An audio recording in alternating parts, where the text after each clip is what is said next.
dito pa lang may daya na. 48 volt max daw ang battery na to, pero actual nating mini-measure, ito po ay almost full charge dahil ang kanyang blue is umiilaw. So dito nakakuha po tayo ng 19.5 volt, 19.4. So bakit nila nilagyan dito ng 48 volt na dito sa actual nating na measure is 19.5 volt lang po ang kanyang final out. Welcome back mga sir. Ako nga pala si 59TV. Ngayon mga sir ay may isi-share ako sa inyo na isang power tools. Ito po siya. So bali gawa po ito ng isang branded na power tools. Noon po ito na USA brand. Isang DeWalt. Yan, napakaganda po sa kanyang carrying case. So ngayon, buksan natin to para ma-share ka sa inyo, lalong-lalo na sa mga nagplanong bumili ng mga power tools. At least makapagbigay ako ng idea sa inyo kung anong klase or anong bagay sa inyo na power tools. So ito, buksan natin.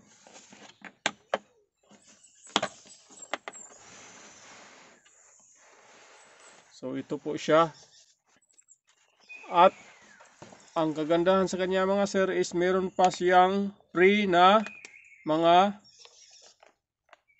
various sizes of socket range. Meron din po siyang 6 na pirasong star screw at flat screw. Tapos meron siyang tig 3 piraso para sa metal at sa kahoy na drill bits. Tapos bukod pa dyan, meron po siyang flexible driver para sa mga alanganin na pwesto. So pwede nating gagamitin to. Yan, napakadali lang ikabit nito. So ang kanyang dulo po is combination Allen wrench at socket.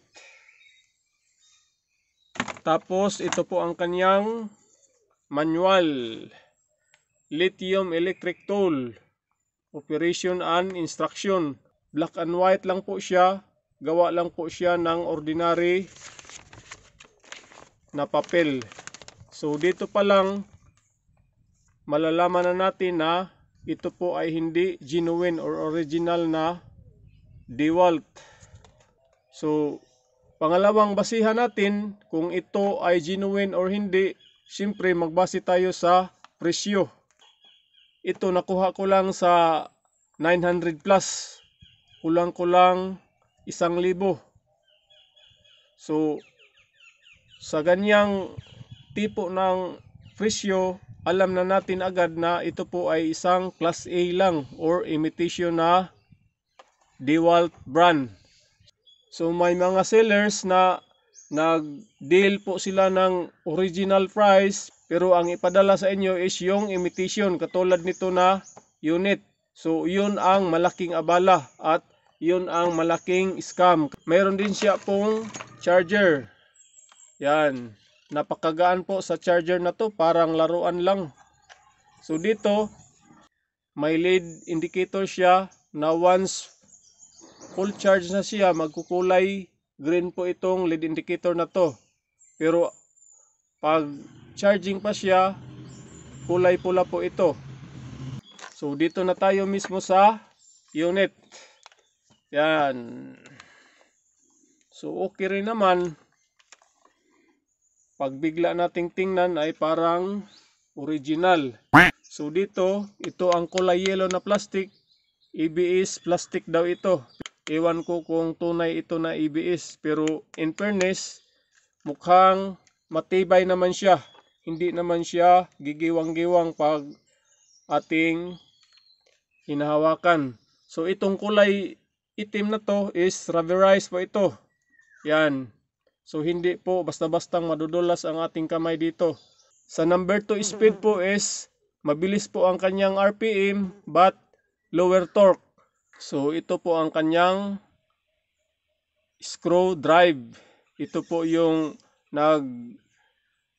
i-screw tayo sa kahoy or pwede rin metal.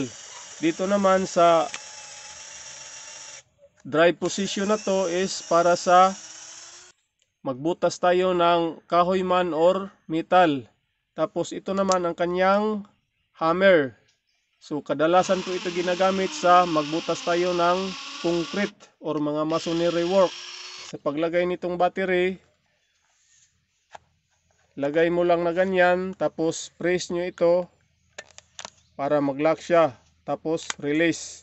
So pag itutulak nyo ito all the way down, mag counterclockwise po ang kanyang ikot. Tapos dito sa kabila naman, push all the way down, clockwise po ito. Tapos sa gitna, yan, nakagitna po siya, nakalock po ang kanyang trigger. Hindi po natin mapipihit. Dito naman sa kanyang drill chuck, so yan, ganyan lang po pag so try natin ngayong maglagay ng drill bit. So ganyan lang, tapos yun. Pagtanggal naman, press dito all the way down para mag counterclockwise at kailangan hawakan nyo to ng mahigpit para matanggal itong drill bits na to. Yan. So napakadali lang. So mamaya ititesting natin to mga sir sa kahoy, bakal at even sa simento kung uubra ba ang kanyang hammer drill dito sa kanyang hammer. Maganda ba ang vibration? Dito naman sa kanyang battery is meron po siyang state of charge indicator. Yan. So ngayon na ka-full charge po siya since nakita po natin ang last indicator is kulay blue. Pag sa kulay orange na yan is nangalahati na po ang kanyang charge. Kapag nasa pula naman is ibig sabihin kailangan na nating i-charge ang kanyang battery. So dito gumagamit po siya ng brushless motor. Ang brushless motor mga sir is matibay po at less energy consumption.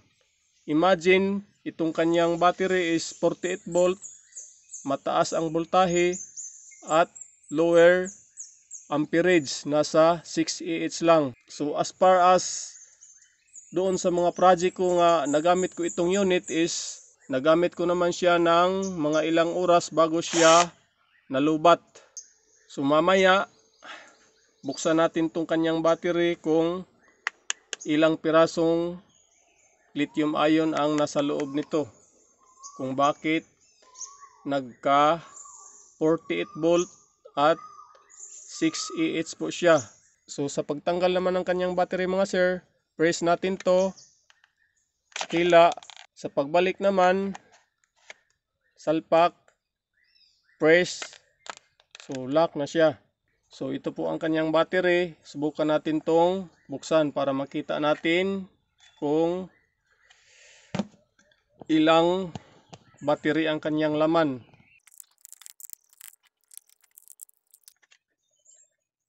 So ito po ang kanyang laman mga sir. Meron siyang spring.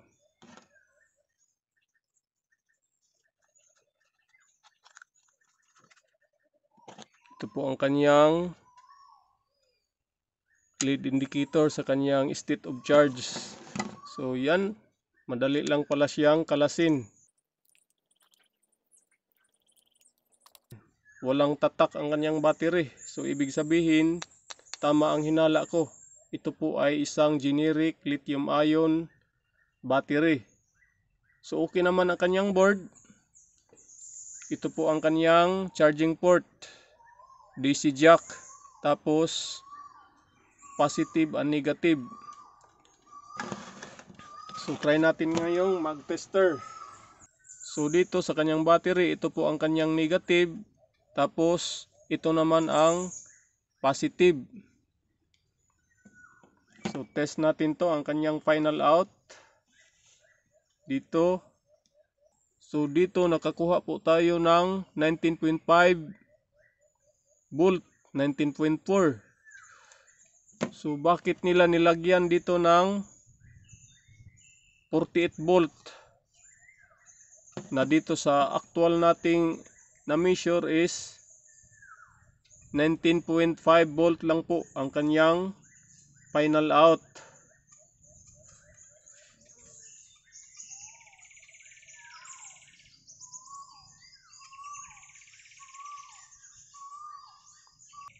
Dito pa lang may daya na 48 volt max daw ang battery na to, pero actual nating mini-measure, ito po ay